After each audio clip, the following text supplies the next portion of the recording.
Всем привет! Меня зовут Наталья, и я рада вас приветствовать на своем канале «Вкусно, просто, быстро». Сегодня я хочу предложить вам приготовить куличи из творожного теста. Тесто готовится без дрожжей очень быстро. Куличи можно готовить с разными начинками. Я приготовила один кулич с изюмом, второй с корицей. Можно готовить с черносливом, курагой, маком, шоколадом, кокосом по вашему вкусу.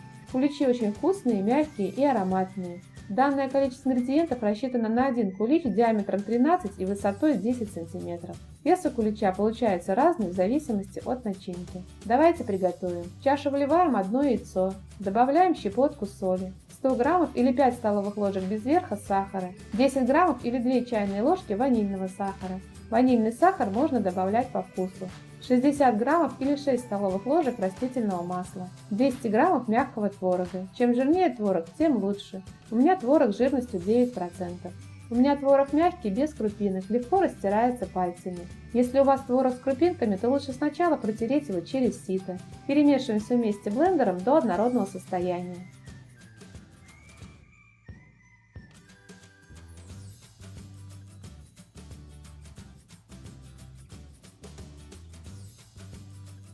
Вливаем 40 граммов или 3 полные столовые ложки свежевыжатого апельсинового сока.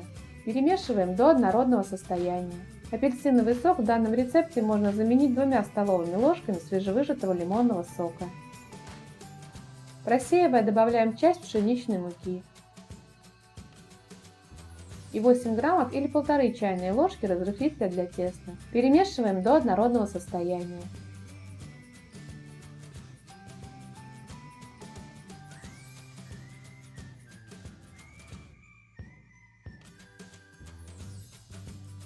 Далее постепенно добавляем муку и замешиваем тесто. 200 граммов муки можно добавлять смело, а остальную муку добавляйте постепенно.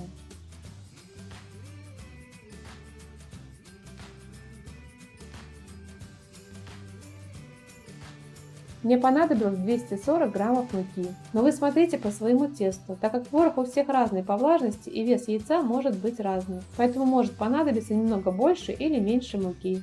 Тесто не надо забивать мукой, оно должно быть мягким.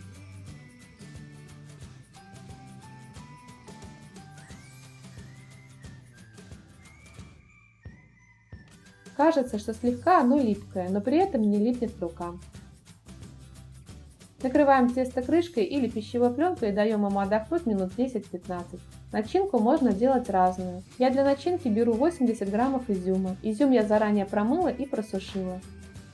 50 граммов измельченного обжаренного арахиса и 180 граммов апельсинового джема. Джем или варенье можно брать любое по вашему вкусу. Ингредиенты, которые я использовала для второго кулича, я напишу в описании под видео.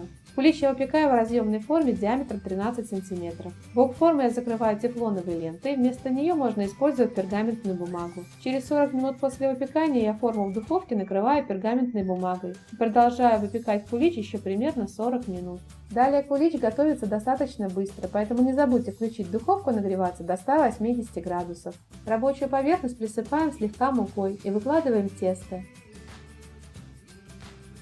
Раскатываем тесто в прямоугольник.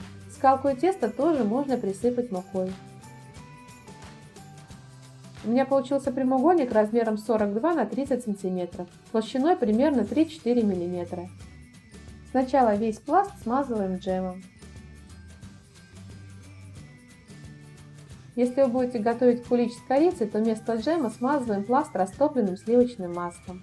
Далее посыпаем изюмом. По желанию можно взять чернослив, курагу или цукаты. Если вы готовите кулич с корицей, то смазанный маслом пласт посыпаем сахаром, смешанный с корицей. В конце посыпаем обжаренным измельченным арахисом. Вместо арахиса можно взять любые орехи, которые вы любите. Если вы готовите кулич с корицей, то в конце я тоже его посыпаю измельченным обжаренным арахисом. Скручиваем пласт в рулет.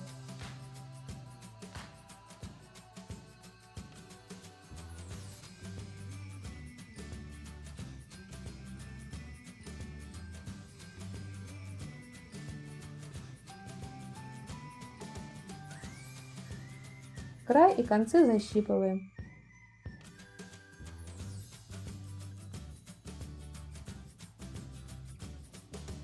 Рулет разрезаем посередине вдоль, не дорезая с одного края до конца.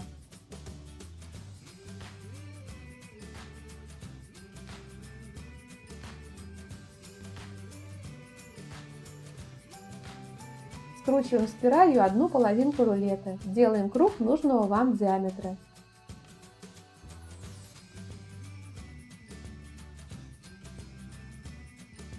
Далее, закручивая спиралью, поднимаем и укладываем поверх первого круга. Стараемся укладывать так, чтобы разрез был снаружи. Аккуратно перекладываем кулич на пергаментную бумагу. И вместе с бумагой перекладываем кулич в форму для запекания. Убираем опекаться в заранее разогретую до 180 градусов духовку на 80-90 минут. Сначала я форму ничем не накрываю. Через 40 минут после выпекания форму с тестом накрываю пергаментной бумагой и продолжаю выпекать дальше. Время выпечки зависит от размера формы и вашей духовки. У меня кулич выпекался 85 минут. Готовность проверяем деревянной палочкой, прокалываем. Если палочка выходит сухой, без остатков мокрого теста, значит кулич готов. Освобождаем кулич от формы и перекладываем на решетку.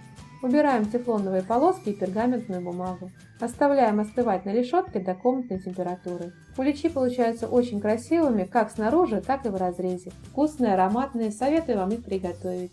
Если вам понравился рецепт, тогда делитесь этим видео с друзьями, ставьте лайки, пишите комментарии. Подписывайтесь на мой канал, смотрите мои другие видео, мне будет очень приятно. Желаю вам приятного аппетита и отличного настроения.